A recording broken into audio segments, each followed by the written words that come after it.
Dili pa kayo talaghan mga isuon kay espiyon no ang atong weather hindi magulan dito sa Don Marcelino nag-landslide sa Blita nag-landslide so di sila katabok so mapas lang sila pero naamata karon men yan na-schedule naman kinahanglan ta mo sugod yung mga isuon so atong meeting karon schedule sa meeting karon about orientation. So, unsa gani atong giapilan dinhi karon mga ison? Summer School of Fruit.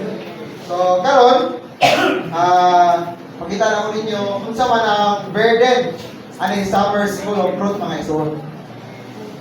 So, sa book nga teacher's training ni Brother Lee, ikaw dili nga you need to have a proper understanding of what is Summer School of Fruit.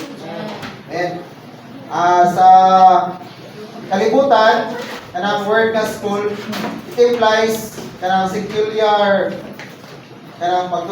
education, tuluan tag moralidad, tuluan tag science, tuluan tag math, mga secular education mga ison.